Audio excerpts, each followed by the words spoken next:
സംസ്ഥാന സർക്കാർ നടപ്പാക്കുന്നത് RSS അജണ്ടയെന്ന് നിയമസഭയിൽ പ്രതിപക്ഷം. പി ജയരാജനെതിരെ UAPA ചുമത്തിയത് RSS അജണ്ടയാണെന്നും ചേർത്തലയിൽ CPIM പ്രവർത്തകൻ ഷിബുവിന്റെ കൊലപാതകത്തിൽ കേസ് പോലും എടുത്തിട്ടില്ലെന്നും പ്രതിപക്ഷം സഭയിൽ ഉന്നയിച്ചു. എന്നാൽ ഷിബുവിന്റേത് രാഷ്ട്രീയ കൊലപാതകമല്ലെന്നാണ് ചെന്നിത്തല പറഞ്ഞത്. പ്രതിപക്ഷം അടിയന്തര പ്രമേയത്തിന് നോട്ടീസ് നൽകിയെങ്കിലും സ്പീക്കർ അനുമതി നിഷേധിക്കുകയായിരുന്നു. പ്രതിപക്ഷങ്ങൾ സഭയുടെ നടുത്തളത്തിലിറങ്ങി പ്രതിഷേധിച്ചു. ഒടുവിൽ സഭയിൽ നിന്നും പ്രതിപക്ഷം വിട്ടിറങ്ങുകയാണ് ചെയ്തത്. ഇന്നും പ്രതിപക്ഷ പ്രതിഷേധത്തിൽ സഭ പ്രക്ഷുബ്ധമായിരുന്നു. അടിയന്തര പ്രമേയത്തിന് നോട്ടീസ് അരൂർ MLA ആരിഫ് ആണ് നൽകിയത്. എന്നാൽ ഷിബുവിന്റെ കൊലപാതകവുമായി ബന്ധപ്പെട്ട് ജില്ലാ പോലീസ് മേധാവി അന്വേഷിക്കുമെന്നും അത് രാഷ്ട്രീയ കൊലപാതകമല്ലെന്നും ചെന്നിത്തല പറഞ്ഞു. അടിയന്തര പ്രമേയത്തിനുള്ള അവതരണാനുമതി നിഷേധിക്കുകയായിരുന്നു. RSSന്റെ പേര് പോലും പറയാൻ മടിക്കുകയാണ് സർക്കാരെന്നും ആഭ്യന്തരമന്ത്രിക്ക് RSSന്റെ പേര് പറയാൻ പേടിയാണെന്നും S. ശർമ്മ പറഞ്ഞു. തുടങ്ങി പ്രക്ഷുബ്ധമായ രംഗങ്ങളാണ് സഭയിൽ ഇന്ന് അരങ്ങേറിയത്. ഒടുവിൽ പ്രതിഷേധവുമായി രാഷ്ട്രീയ കൊലപാതകമല്ലെന്ന ചെന്നിത്തലയുടെ വാദത്തിൽ പ്രതിഷേധിച്ച് പ്രതിപക്ഷം നടുത്തളത്തിൽ ഇറങ്ങുകയായിരുന്നു. ശേഷം സഭ വിട്ടിറങ്ങി പ്രതിപക്ഷം. വിവരങ്ങളുമായി ഇപ്പോൾ ഞങ്ങളുടെ പ്രതിനിധി ഷീജ ചേരുകയാണ്. ഷീജ, ഇന്നെന്താണ് സഭയിൽ നടന്നത്?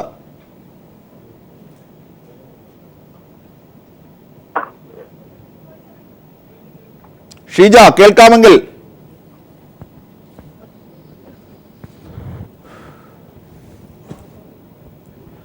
അടിയന്തര പ്രമേയത്തിനുള്ള അവതരണാനുമതി നിഷേധിച്ചതിനെ തുടർന്ന് സഭയിൽ പ്രതിപക്ഷ പ്രതിഷേധം. സഭ വിട്ടിറങ്ങി, സഭ സ്തംഭിച്ചു. തീർച്ചയായും ഈ വാർത്തയുടെ കൂടുതൽ വിശദാംശങ്ങൾക്കായി തുടർന്നുള്ള സമയങ്ങളിൽ എത്താനാകുമെന്ന് പ്രതീക്ഷിക്കുന്നു. മറ്റൊരു വാർത്തയിലേക്ക്. ചട്ടം ലംഘിച്ച് കോൺഗ്രസ് നേതാവിന്റെ മകന് പോലീസിൽ നിയമനത്തിന് നീക്കം. KPCC അംഗവും മുഖ്യമന്ത്രിയുടെ വിശ്വസ്തനുമായ KT ജെയിംസിന്റെ മകൻ റോബിന് നിയമനം നൽകാനാണ് നീക്കം. സ്പോർട്സ് കോട്ട വഴി നിയമനം നടത്താൻ റോബിന് പ്രായപരിധി ഇളവ് നൽകി. 25 വയസ്സാണ് പ്രായപരിധിയെങ്കിലും റോബിന് 28 വയസ്സാണ്. മികച്ച കായിക താരങ്ങളെ തഴഞ്ഞാണ് റോബിന് നിയമനം നൽകാൻ നീക്കം നടക്കുന്നത്. റോബിന് വേണ്ടി സർക്കാർ ഇറക്കിയ പ്രത്യേക ഉത്തരവിന്റെ പകർപ്പ് പീപ്പിൾ TVക്ക് ലഭിച്ചു. KPCC അംഗവും മുഖ്യമന്ത്രി ഉമ്മൻചാണ്ടിയുടെ വിശ്വസ്തനുമായ KT ജെയിംസിന്റെ മകൻ റോബിൻ ജെയിംസിനാണ് ചട്ടങ്ങൾ ലംഘിച്ച് പോലീസ് സേനയിൽ നിയമനം നൽകാൻ നീക്കം നടക്കുന്നത്. സ്പോർട്സ് കോട്ട വഴി നിയമനം നൽകാനാണ് നീക്കം. 18 വയസ്സ് മുതൽ 25 വയസ്സ് വരെയാണ് സ്പോർട്സ് കോട്ട വഴിയുള്ള പ്രവേശനത്തിനായുള്ള പ്രായപരിധി. എന്നാൽ റോബിൻ 28 വയസ്സായി എന്ന് അദ്ദേഹത്തിന്റെ ബയോഡാറ്റയിൽ നിന്നും വ്യക്തമാകുന്നുണ്ട്. പ്രായപരിധി കഴിഞ്ഞ റോബിനെ പോലീസിന്റെ ബാസ്കറ്റ്ബോൾ ടീമിൽ തിരികെ കയറ്റാൻ പ്രത്യേക ഉത്തരവിറക്കിയിരിക്കുകയാണ് സംസ്ഥാന സർക്കാർ. റോബിന് പ്രായപരിധിയിൽ ഇളവ് നൽകിക്കൊണ്ട് ആഭ്യന്തര വകുപ്പ് പുറപ്പെടുവിച്ച ഉത്തരവിന്റെ പകർപ്പ് പീപ്പിളിന് ലഭിച്ചു. കായിക രംഗത്ത് പ്രത്യേക മികവൊന്നും പുലർത്താത്ത റോബിന് മുഖ്യമന്ത്രിയുടെ ഇടപെടലിനെ തുടർന്നാണ് പ്രത്യേക ഉത്തരവിലൂടെ പോലീസിൽ ജോലി ലഭിക്കാനുള്ള വഴിയൊരുങ്ങിയിരിക്കുന്നത്. റോബിന്റെ സർട്ടിഫിക്കറ്റ് പരിശോധന കഴിഞ്ഞ ദിവസം പൂർത്തിയായി. അതേസമയം കബഡി ഉൾപ്പെടെയുള്ള മത്സര ഇനങ്ങളിൽ കേരളത്തിന് വേണ്ടി മികച്ച പ്രകടനം കാഴ്ചവെച്ച കായിക താരങ്ങളിൽ ചിലർക്ക് 25 വയസ്സ് പൂർത്തിയായെന്ന് കണ്ടെത്തി അവസരം നിഷേധിക്കുകയും ചെയ്തിട്ടുണ്ട്. അർഹരായവരെ തടഞ്ഞ് അനർഹരായവരെ രാഷ്ട്രീയ സ്വാധീനം വഴി ജോലിയിൽ പ്രവേശിപ്പിക്കുന്നതിനെതിരെ കായിക താരങ്ങൾക്കിടയിൽ പ്രതിഷേധം ഉയർന്നിട്ടുണ്ട്. PV കുട്ടൻ, കോഴിക്കോട്. CR നീലകണ്ഠന്റെ നേതൃത്വം അംഗീകരിക്കാതെ തമ്മിൽ തല്ലി ആം ആദ്മി നേതാക്കൾ. കോട്ടയം പ്രസ് ക്ലബ്ബിൽ വാർത്താ സമ്മേളനത്തിനിടെ ജില്ലാ കൺവീനർ ജേക്കബ് ജോസഫ് നീലകണ്ഠനെ അംഗീകരിക്കില്ലെന്ന് പരസ്യമായി പ്രഖ്യാപിച്ചു. ബഹളവും വാക്കേറ്റവും മൂലം വാർത്താ സമ്മേളനം അടിച്ചു പിരിഞ്ഞു. ആം ആദ്മി പാർട്ടിയുടെ ജില്ലാ പ്രതിനിധി സമ്മേളന പരിപാടികൾ വിശദീകരിക്കാനായി കോട്ടയം പ്രസ് ക്ലബ്ബിലെത്തിയ CR നീലകണ്ഠൻ ആം ആദ്മി പാർട്ടിയുടെ സംസ്ഥാന കൺവീനറാണെന്ന് വിശദീകരിച്ച ശേഷം കൂടുതൽ കാര്യങ്ങൾ പറയാൻ ജില്ലാ കൺവീനർ ജേക്കബ് ജോസഫിനെ ക്ഷണിച്ചപ്പോഴാണ് നാടകീയ സംഭവങ്ങൾ ഉണ്ടായത്.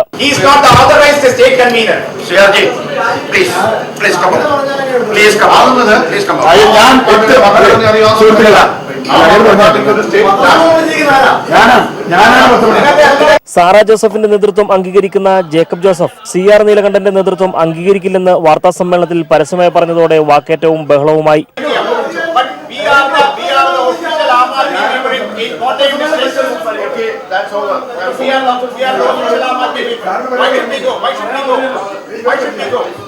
ഇരുവരോടൊപ്പം എത്തിയ അനുയായികളും ചേരിതിരിഞ്ഞ് തർക്കമാരംഭിച്ചതോടെ കാര്യങ്ങൾ കൈവിട്ടു പോകുന്ന സ്ഥിതിയിലേക്കെത്തി. ഇതോടെ പത്രപ്രവർത്തകർ ഇടപെട്ടു.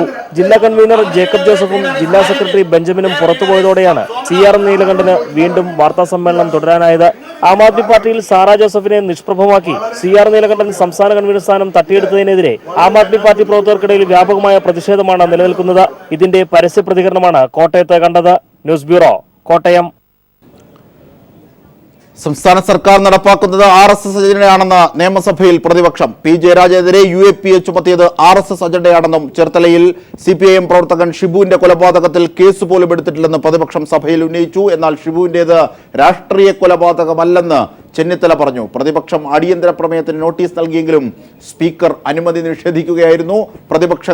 പ്രതിപക്ഷാംഗങ്ങൾ സഭയുടെ നടുത്തളത്തിലിറങ്ങി പ്രതിഷേധിക്കുകയും ഒടുവിൽ സഭ വിട്ടിറങ്ങുകയും ചെയ്തു. സഭ സ്തംഭിച്ചു. വിവരങ്ങളുമായി ഇപ്പോൾ ഷീജ ചേരുകയാണ്.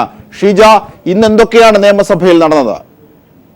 അജിംഷാദ്, ഇന്ന് പ്രധാനമായും ആലപ്പുഴയിൽ CPM പ്രവർത്തകനായിട്ടുള്ള ഷിബു കൊല്ലപ്പെട്ട വിഷയവും ഷിബുവിന്റെ കൊലപാതകവുമായി ബന്ധപ്പെട്ട വിഷയമായിരുന്നു പ്രതിപക്ഷം അടിയന്തര പ്രമേയമായി സഭയിൽ കൊണ്ടുവന്നത്.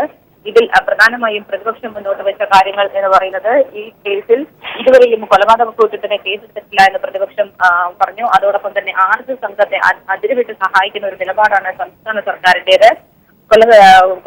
സംസ്ഥാനത്ത് ഏതെങ്കിലും RSSകാരനാണ് കൊല്ലപ്പെട്ടതെങ്കിൽ മാത്രമേ സംസ്ഥാന സർക്കാരിന് പ്രശ്നമുള്ളൂ. അത് ഒരു CPMകാരനാണ് കൊല്ലപ്പെട്ടതെങ്കിൽ സംസ്ഥാന സർക്കാരിന് യാതൊരുവിധ പ്രശ്നങ്ങളുമില്ല. RSSകാരെ സംരക്ഷിക്കുന്ന തരത്തിലുള്ള ഒരു നിലപാടാണ് സംസ്ഥാന സർക്കാർ സ്വീകരിക്കുന്നതെന്നും അടിയന്തര പ്രമേയം അവതരിപ്പിച്ച AM ആരിഫ് പറഞ്ഞു. അതോടൊപ്പം തന്നെ സംസ്ഥാനത്ത് RSS ഭീകരതയ്ക്ക് സംസ്ഥാന സർക്കാർ കുടപിടിക്കുന്നു. ഇടതുപക്ഷത്തിനെതിരെ മാത്രം ഒരു തരത്തിലുള്ള നിയമമാണ് ഇവിടെ നടപ്പാക്കുന്നത്. പ്രത്യേകിച്ചും P ജയരാജന്റെ വിഷയമെടുത്താൽ P ജയരാജനെ ഇല്ലായ്മ ചെയ്യാനുള്ള ഒരു RSSന്റെ അജണ്ടയാണ് സംസ്ഥാന സർക്കാർ ഇവിടെ നടപ്പാക്കിയിട്ടുള്ളതെന്നും അദ്ദേഹം കുറ്റപ്പെടുത്തുന്നു. കണ്ണൂരിലെ RSS ബൈഠക്കിന്റെ തീരുമാനപ്രകാരമാണ് ഇത്തരത്തിൽ P ജയരാജനെതിരെ ഒരു നടപടി എടുത്തിട്ടുള്ളതെന്നും അദ്ദേഹം കുറ്റപ്പെടുത്തുന്നു. എന്നാൽ ഷിബുവിന്റെ ഘാതകർക്കെതിരെ ഒരു തരത്തിലുള്ള കേസും എടുത്തിട്ടില്ല. അത് എന്തുകൊണ്ടെന്നും സംസ്ഥാന സർക്കാർ വ്യക്തമാക്കണമെന്നും അദ്ദേഹം ആവശ്യപ്പെടുന്നു. എന്നാൽ ഇതിന് മറുപടിയായി ഇത് ഷിബുവിന്റെ കേസ് അതൊരു രാഷ്ട്രീയ കൊലപാതകമല്ല എന്ന് ആഭ്യന്തരമന്ത്രി പറഞ്ഞു. അതോടൊപ്പം തന്നെ മയക്കുമരുന്ന് സംഘങ്ങൾ തമ്മിലുള്ള സംഘർഷമാണ് ഇത്തരത്തിൽ മരണത്തിൽ കലാശിച്ചത് എന്നുള്ള ആഭ്യന്തരമന്ത്രിയുടെ മറുപടിയിൽ പ്രതിഷേധിച്ചുകൊണ്ട് പ്രതിപക്ഷം ശക്തമായ പ്രതിഷേധവുമായി സഭയുടെ നടുത്തളത്തിലേക്ക് ഇറങ്ങുകയായിരുന്നു.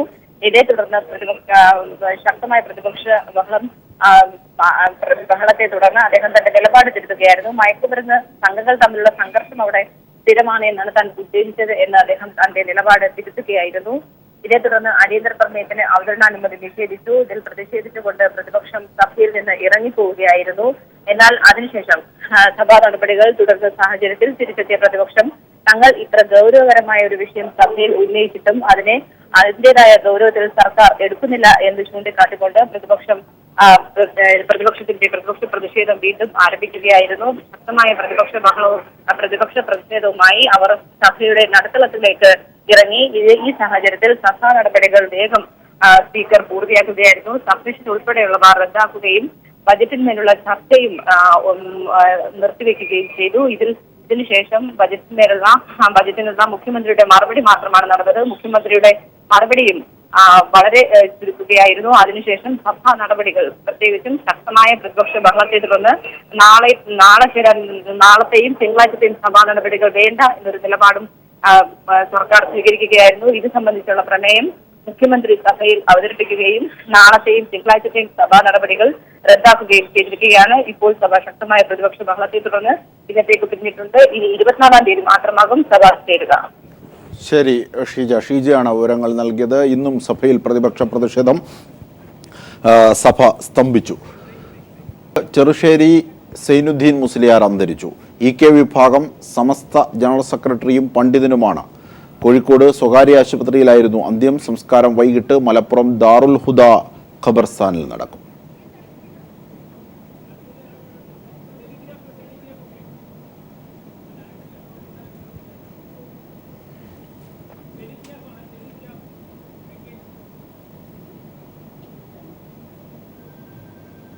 JNUവിലെ കനയ്യകുമാറിന്റെ അറസ്റ്റും BJP RSS പ്രവർത്തകർ സൃഷ്ടിക്കുന്ന ഭീകരാന്തരീക്ഷവും രൂക്ഷമായ ഭാഷയിൽ വിമർശിച്ച് ദി ടെലിഗ്രാഫ് പത്രം വീണ്ടും രംഗത്ത്. കഴിഞ്ഞ ദിവസം ദി പാട്രിയറ്റ് എന്ന വാക്കിലെ അക്ഷരങ്ങൾ പാട്രിയറ്റ് എന്ന രീതിയിലാക്കി പത്രം ശ്രദ്ധേയമായിരുന്നു. കലാപമുണ്ടാക്കുന്ന BJPക്കാരെ ചൂണ്ടിക്കാട്ടാൻ റയറ്റ് എന്ന വാക്ക് പത്രം ഉപയോഗിച്ചു.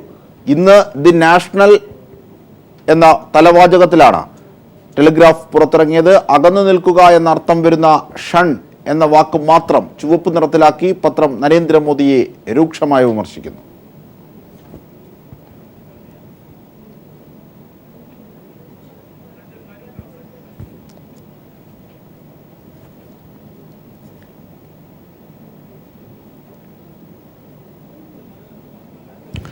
JNU വിഷയത്തിൽ അഭിഭാഷക കമ്മീഷൻ ഇന്ന് സുപ്രീം കോടതിയിൽ റിപ്പോർട്ട് സമർപ്പിക്കും. അതേസമയം കനയ്യയുടെ അറസ്റ്റിനെതിരെ പ്രതിഷേധം ശക്തമാവുകയാണ്. വിദ്യാർത്ഥി സംഘടനകൾ ഇന്ന് രാജ്യവ്യാപകമായി പഠിപ്പ് മുടക്കുകയാണ്. ഇത് സംബന്ധിച്ച് ABVPയിൽ കടുത്ത ഭിന്നത നിലനിൽക്കുന്നു. വിവരങ്ങളുമായി മനു ശങ്കരൻ ഞങ്ങളുടെ പ്രതിനിധി ചേരുന്നു. മനു, ദില്ലി പോലീസും കേന്ദ്ര ആഭ്യന്തര മന്ത്രാലയവും തമ്മിലുള്ള ഭിന്നത, അതിനു പുറമെ ABVPയിലെ ഒരു വിഭാഗം ഭിന്നിച്ചു നിൽക്കുന്നു. ഈ സാഹചര്യത്തിലാണ് വ്യാപകമായി പ്രതിഷേധമുയരുന്നത്. എന്തൊക്കെയാണ് ഇന്നത്തെ വിവരങ്ങൾ, ഏറ്റവും പുതിയത്? അജിംഷാദ്, JNU വിഷയം രാജ്യവ്യാപകമായി വലിയ രീതിയിലുള്ള പ്രതിഷേധങ്ങൾക്ക് വഴിവെച്ചതിന് പിന്നാലെയാണ് ഇപ്പോൾ എന്തായാലും അഭിഭാഷക കമ്മീഷൻ ഇത് സംബന്ധിച്ചുള്ള റിപ്പോർട്ട് ഇന്ന് സുപ്രീം കോടതിയിൽ നൽകുന്നത്. കഴിഞ്ഞ ദിവസം ദില്ലി പാട്യാല ഹൗസ് കോടതിയിൽ അരങ്ങേറിയ സംഘർഷങ്ങൾ സംബന്ധിച്ചുള്ള വിശദമായ റിപ്പോർട്ടാകും അന്വേഷണ കമ്മീഷൻ സുപ്രീം കോടതിയിൽ നൽകുക. കഴിഞ്ഞ ദിവസം ദില്ലി പാട്യാല ഹൗസ് കോടതിയിൽ എത്തിയ അഭിഭാഷക സംഘത്തിന് നേരെ ചുടുകട്ടകളും മറ്റുമാണ് BJP അനുകൂല അഭിഭാഷകർ എറിഞ്ഞത്. രാജീവ് ധവാൻ അടക്കമുള്ള മുതിർന്ന അഭിഭാഷകർ തങ്ങളുടെ ജീവൻ രക്ഷപ്പെട്ടത് ഭാഗ്യം കൊണ്ട് മാത്രമാണെന്ന് ഇന്നലെ സുപ്രീം കോടതി മുമ്പാകെ ധരിപ്പിച്ചിരുന്നു. അഭിഭാഷക കമ്മീഷനെ പാക് ചാരന്മാർ എന്നും മറ്റുമാണ് BJP അനുകൂല. ഇപ്പോൾ മറ്റൊരു വാർത്തയിലേക്ക്. സോളാർ കമ്മീഷനിലേക്ക് സരിത എത്തുന്നു. തത്സമയ ദൃശ്യങ്ങൾ, നിർണായകമായ ബാക്കിയുള്ള തെളിവുകൾ, ഒരുപക്ഷെ നേരത്തെ സമർപ്പിക്കപ്പെട്ട CD-ക്ക് പുറമെ നിർണായകമായ തെളിവുകൾ ഇന്ന് സോളാർ കമ്മീഷനിൽ എത്തുന്ന സാഹചര്യത്തിൽ കൂടിയാണ് സരിത ഇന്നെത്തുന്നത്. നിർണായകമായ വിസ്താരം കൂടിയാകും ഇന്ന് സരിതയ്ക്ക് മേലുണ്ടാവുക. സരിത ഇപ്പോൾ കമ്മീഷൻ ഹാളിലേക്ക് പ്രവേശിക്കുന്നു.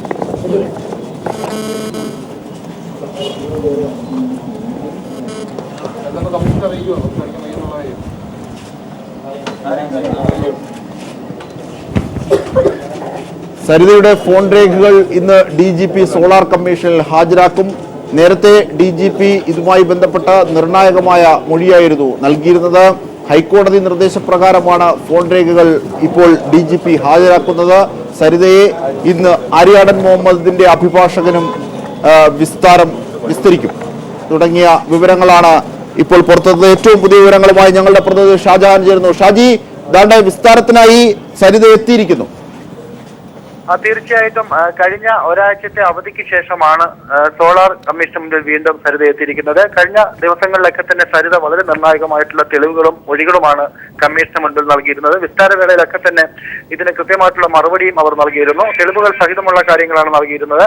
എന്നാൽ ഇന്ന് ചില നിർണായക വിവരങ്ങൾ കൂടി അല്ലെങ്കിൽ അത്തരത്തിലുള്ള തെളിവുകൾ കൂടി കമ്മീഷന് മുൻപിൽ ഹാജരാക്കും എന്നാണ് നമുക്ക് മനസ്സിലാക്കാൻ കഴിയുന്നത്. കഴിഞ്ഞ ദിവസങ്ങളിൽ കോയമ്പത്തൂർ കോടതി ഉള്ളതുകൊണ്ടാണ് ഇവർ അവധി അപേക്ഷ നൽകി കഴിഞ്ഞ ദിവസങ്ങളിൽ എത്താതിരുന്നത്. എന്നാൽ ചില നിർണായക വിവരങ്ങളൊക്കെ തന്നെ ഇന്ന് നൽകാൻ സാധിക്കുമെന്നാണ് അവർ പറയുന്നത്. എന്തായാലും അല്പസമയത്തിനുള്ളിൽ അവർ അഭിഭാഷകൻ അടക്കമുള്ളവർ കമ്മീഷന് മുൻപിൽ ഹാജരാകും. ഇപ്പോൾ സരിത എത്തിച്ചേർന്നതേ ഉള്ളൂ. സരിത എന്തായാലും ഇതുമായി ബന്ധപ്പെട്ട് ചില വിവരങ്ങളൊക്കെ തന്നെ അവർ നൽകുമെന്നാണ് നമുക്ക് ഏറ്റവും ഒടുവിലായിട്ട് ലഭിക്കുന്ന വിവരങ്ങൾ.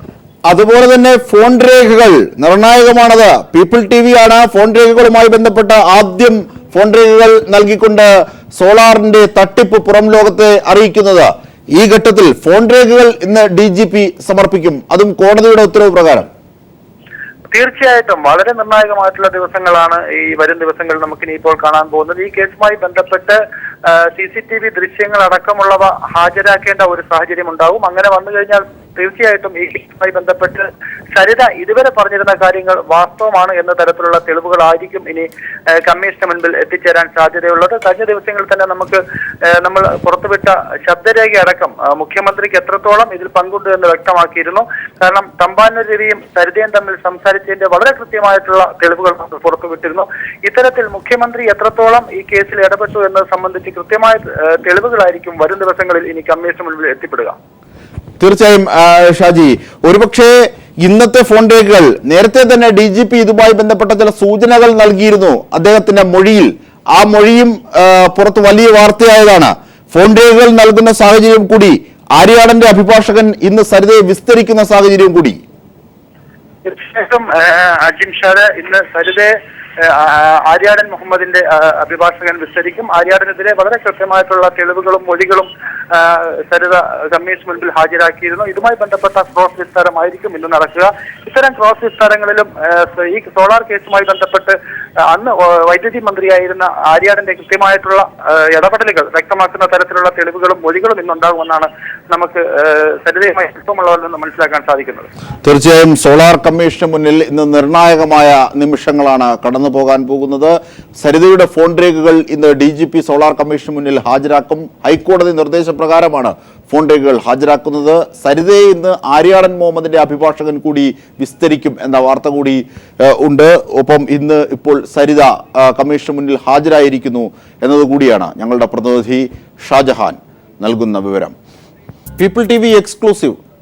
കാലിക്കറ്റ് സർവകലാശാല അസിസ്റ്റന്റ് നിയമനത്തിൽ വൻ ക്രമക്കേട് നടന്നതായി ആരോപണം. നിയമനം നടന്നുകൊണ്ടിരിക്കുന്ന റാങ്ക് ലിസ്റ്റുമായി ബന്ധപ്പെട്ടാണ് ആക്ഷേപമുയർന്നിരിക്കുന്നത്. യോഗ്യതാ പരീക്ഷയിൽ കുറഞ്ഞ മാർക്ക് ലഭിച്ച നിരവധി ഉദ്യോഗാർത്ഥികൾ കൂടിക്കാഴ്ചയിൽ ലഭിച്ച ഉയർന്ന മാർക്കിന്റെ അടിസ്ഥാനത്തിൽ റാങ്ക് ലിസ്റ്റിൽ കടന്നുകൂടിയതാണ് സംശയത്തിനിടയാക്കുന്നത്. നേരത്തെ അസിസ്റ്റന്റ് നിയമനത്തിന് ലീഗ് നേതാവ് കോഴ ആവശ്യപ്പെട്ട വാർത്ത പീപ്പിൾ TV ദൃശ്യങ്ങൾ സഹിതം പുറത്തുവിട്ടിരുന്നു. തുടർന്ന് നിയമ നടപടികൾ വൻ വിവാദമാവുകയും ചെയ്തു. കഴിഞ്ഞ ജനുവരി 30 പ്രസിദ്ധീകരിച്ച കാലിക്കറ്റ് സർവകലാശാലയിലെ അസിസ്റ്റന്റ് നിയമനത്തിനുള്ള മെയിൻ റാങ്ക് ലിസ്റ്റിൽ ആകെ 1077 പേരാണുള്ളത്. 280 പേർക്ക് നിയമന ഉത്തരവ് നൽകിയതിൽ 200-ലേറെ പേർ സർവകലാശാലയിൽ ജോലിയിൽ പ്രവേശിച്ചിട്ടുണ്ട്. പരീക്ഷയിൽ കുറഞ്ഞ മാർക്ക് ലഭിച്ച പലരും ഇന്റർവ്യൂവിന് ലഭിച്ച ഉയർന്ന മാർക്കിലൂടെ അന്തിമ പട്ടികയിൽ കടന്നുകൂടി. ആദ്യ 400 പേരുടെ ലിസ്റ്റ് പരിശോധിക്കുമ്പോൾ ലഭിക്കുന്ന പ്രധാനപ്പെട്ട വിവരങ്ങൾ ഇങ്ങനെ: 50 മാർക്ക് പരീക്ഷയ്ക്ക് ലഭിച്ച 41 പേർക്ക് കൂടിക്കാഴ്ചക്കുള്ള 20 മാർക്കിൽ ലഭിച്ചത് ആകെ 6 മാർക്ക് മാത്രം. അതേസമയം പരീക്ഷയ്ക്ക് 40 മാർക്കിൽ താഴെയും 18 മാർക്കോ അതിലധികമോ ഇന്റർവ്യൂവിന് ലഭിച്ച 138 പേർ ലിസ്റ്റിലുണ്ട്. ഉദാഹരണത്തിന് 51 മാർക്ക് ലഭിച്ച ഒരു ഉദ്യോഗാർത്ഥിക്ക് കൂടിക്കാഴ്ചയിൽ ലഭിച്ചത് 3.5 മാർക്ക് മാത്രം. അതേസമയം 36 മാർക്ക് മാത്രം പരീക്ഷയിൽ ലഭിച്ച മറ്റൊരു ഉദ്യോഗാർത്ഥിക്ക് കൂടിക്കാഴ്ചയിൽ 19 മാർക്ക് ലഭിച്ചു. പരീക്ഷയുടെ മാർക്കും ഇന്റർവ്യൂവിന്റെ മാർക്കും തമ്മിൽ വലിയ അന്തരമുള്ളത് സംശയത്തിനിടയാക്കുന്നു. ഉദ്യോഗാർത്ഥികൾ ഹൈക്കോടതിയെ സമീപിക്കുന്നതുവരെ പരീക്ഷയുടെയും ഇന്റർവ്യൂവിന്റെയും മാർക്ക് പ്രസിദ്ധീകരിക്കാൻ പോലും സർവകലാശാല തയ്യാറായിരുന്നില്ല. അസിസ്റ്റന്റ് നിയമനത്തിനായി ലീഗ് നേതാവ് 15 ലക്ഷം രൂപ കോഴ ആവശ്യപ്പെടുന്നത് നേരത്തെ ദൃശ്യങ്ങൾ സഹിതം പീപ്പിൾ TV പുറത്തുവിട്ടിരുന്നു. സംഭവം വിവാദമായതിനെ തുടർന്ന് സിൻഡിക്കേറ്റ് വിജിലൻസ് അന്വേഷണത്തിനായി സർക്കാരിനോട് ശുപാർശ ചെയ്തിരുന്നെങ്കിലും തുടർ നടപടികൾ എങ്ങുമെത്തിയില്ല. റാങ്ക് ലിസ്റ്റിൽ ക്രമക്കേട് നടന്നുവെന്ന് ചൂണ്ടിക്കാട്ടി മുൻ VC അബ്ദുൽ സലാമും താൽക്കാലികമായി VCയുടെ ചുമതല വഹിച്ചിരുന്ന ഖാദർ മാങ്ങാടും നിയമന ഉത്തരവിൽ ഒപ്പിടാൻ തയ്യാറായിരുന്നില്ല. ഇതേ തുടർന്ന് ഉദ്യോഗാർത്ഥികൾ ഹൈക്കോടതിയെ സമീപിച്ചപ്പോൾ സിൻഡിക്കേറ്റ് ഉചിതമായ തീരുമാനമെടുക്കാനാണ് ഹൈക്കോടതി നിർദ്ദേശിച്ചത്. ഇതിന്റെ മറവിൽ സിൻഡിക്കേറ്റ് ഉപസമിതി രൂപീകരിച്ച് തട്ടിക്കൂട്ടിയ റിപ്പോർട്ടിന്റെ അടിസ്ഥാനത്തിലാണ് പുതിയ VC K മുഹമ്മദ് ബഷീറിന്റെ നേതൃത്വത്തിൽ വിവാദമായ റാങ്ക് ലിസ്റ്റിൽ നിന്നും വ്യാപകമായി നിയമനം നടത്തുന്നത്. Siju Kannan, news bureau, Kozhikode. People TV exclusive. Thiruvananthapuram medical കോളേജിലെ അനസ്തേഷ്യ വിഭാഗം അടച്ചുപൂട്ടൽ ഭീഷണിയിൽ. യോഗ്യതയുള്ള അനസ്തേഷ്യ ഡോക്ടർമാർ ആവശ്യത്തിന് ഇല്ലാത്തതും ജോലിഭാരവും അധികാരികളുടെ മാനസിക പീഡനവും മൂലം നിലവിലുള്ള ഡോക്ടർമാർ ജോലി ഉപേക്ഷിക്കുന്നതാണ് അനസ്തേഷ്യ വിഭാഗം അടച്ചുപൂട്ടലിലേക്ക് നീങ്ങാൻ കാരണം. അതേസമയം നിലവിലുള്ള ഡോക്ടർമാരെ മാനദണ്ഡങ്ങൾ കാറ്റിൽ പറത്തി 24 മണിക്കൂറും ജോലി ചെയ്യിപ്പിക്കുന്നതും ഗുരുതരമായ മനുഷ്യാവകാശ ലംഘനമായി ചൂണ്ടിക്കാട്ടപ്പെടുന്നു. കേരളത്തിലെ തന്നെ ആദ്യ മെഡിക്കൽ കോളേജായ തിരുവനന്തപുരം സർക്കാർ മെഡിക്കൽ കോളേജിലെ അനസ്തേഷ്യ വിഭാഗമാണ് ഇപ്പോൾ അടച്ചുപൂട്ടലിന്റെ വക്കിലേക്ക് പോകുന്നത്. ദിവസവും നൂറുകണക്കിന് ശസ്ത്രക്രിയകൾ അത്യാഹിതത്തിലും അല്ലാതെയുമായി നടക്കുന്ന ഈ മെഡിക്കൽ കോളേജിൽ ആവശ്യത്തിന് യോഗ്യതയുള്ള അനസ്തേഷ്യ ഡോക്ടർമാരില്ല. ആകെ 41 ശസ്ത്രക്രിയാ ടേബിളുകളാണ് മെഡിക്കൽ കോളേജ്, SIT എന്നിവിടങ്ങളിലായി ഉള്ളത്. മെഡിക്കൽ കൗൺസിൽ ഓഫ് ഇന്ത്യയുടെ നിർദ്ദേശപ്രകാരം 41 ടേബിളുകൾക്ക് 41 അനസ്തേഷ്യ ഡോക്ടർമാർ വേണം. പക്ഷേ ഈ മെഡിക്കൽ കോളേജിൽ നിലവിലുള്ളത് ആകെ 21 പേർ മാത്രം. അതുകൊണ്ട് തന്നെ ബഹുഭൂരിപക്ഷം ശസ്ത്രക്രിയകൾക്കും അനസ്തേഷ്യ നൽകുന്നത് PG ഡോക്ടർമാരാണ്. ഇതാണ് ഏറെ ഞെട്ടിപ്പിക്കുന്നതും അപകടകരവുമായ വസ്തുത. യോഗ്യതയില്ലാത്ത അനസ്തേഷ്യ ഡോക്ടർമാർ നൽകുന്ന ഗുണനിലവാരമില്ലാത്ത അനസ്തേഷ്യ പല രോഗികളുടെയും മരണത്തിനും ആരോഗ്യനില തകരാറിലാകുന്നതിനും കാരണമാവുകയാണ്. PG ഡോക്ടർമാർ അനസ്തേഷ്യ നൽകിയതിലൂടെ കഴിഞ്ഞ മാസവും രോഗികൾ മരിച്ചിട്ടും അധികൃതർ ഇക്കാര്യത്തിൽ അലംഭാവം കാട്ടുന്നതായും ആക്ഷേപമുണ്ട്. നിലവിലുള്ള ഡോക്ടർമാർക്ക് ഇപ്പോൾ 24 മണിക്കൂറും ഡ്യൂട്ടിയാണ്. ഇങ്ങനെ ജോലി ചെയ്യുന്ന അനസ്തേഷ്യ ഡോക്ടർമാർക്ക് ഉറക്കക്കുറവും മാനസിക പിരിമുറുക്കവും മൂലം ക്വാളിറ്റിയുള്ള അനസ്തേഷ്യ നൽകാനാകുന്നില്ലെന്നതും അവർ തന്നെ സമ്മതിക്കുന്നു. മെഡിക്കൽ കോളേജിൽ ഡോക്ടർമാരുടെ അഭാവം ബോധ്യപ്പെട്ടിട്ടും ആരോഗ്യവകുപ്പ് അധികൃതർ സ്ഥലംമാറ്റം നൽകിയ അനസ്തേഷ്യ ഡോക്ടർമാരെ തിരിച്ചു വിളിക്കാനോ പകരം ആളെ നിയമിക്കാനോ തയ്യാറായിട്ടുമില്ല. മെഡിക്കൽ കൗൺസിൽ ഓഫ് ഇന്ത്യയുടെയും IMAയുടെയും ഒക്കെ നിർദ്ദേശങ്ങൾ അട്ടിമറിച്ച അനസ്തേഷ്യ ഡോക്ടർമാരെ ദ്രോഹിക്കുന്ന ഗുരുതരമായ സ്ഥിതിവിശേഷമാണ് മെഡിക്കൽ കോളേജിലുള്ളതെന്നും ഇത് മനുഷ്യാവകാശ ലംഘനമാണെന്നും നിലവിലെ ഡോക്ടർമാരും പറയുന്നു. ഇതിനൊക്കെ പുറമെ മെഡിക്കൽ കോളേജിലെ ഓപ്പറേഷൻ തിയേറ്ററുകളിൽ സ്കാവഞ്ചിംഗ് സിസ്റ്റം ഇല്ലാത്തത് അപകടകരമായ സ്ഥിതിയിലേക്കാണ് വിരൽ ചൂണ്ടുന്നത്. കോളേജിലെ അനസ്തേഷ്യ വിഭാഗത്തിൽ ആവശ്യത്തിന് ഡോക്ടർമാർ ഇല്ലാത്തതും PG ഡോക്ടർമാരെ ഉപയോഗിച്ചുകൊണ്ട് അനസ്തേഷ്യ നടത്തുന്നതും നൂറുകണക്കിന് രോഗികളുടെ ജീവനെയാണ് സാരമായി ബാധിക്കുന്നത്. എന്നിട്ടും അധികാരികൾ കണ്ണു തുറക്കുന്നില്ല. പുതിയ ഡിപ്പാർട്ട്മെൻറ്റുകൾ ആരംഭിക്കുമ്പോഴും ഉള്ള ഡിപ്പാർട്ട്മെൻറ്റുകളിൽ ആവശ്യത്തിന് സംവിധാനമോ ഡോക്ടർമാരെയോ ഒരുക്കാൻ അധികൃതർ തയ്യാറാകുന്നുമില്ല. ക്യാമറാമാൻ ദേവദത്തിനൊപ്പം സുനിൽ അരുമാനു.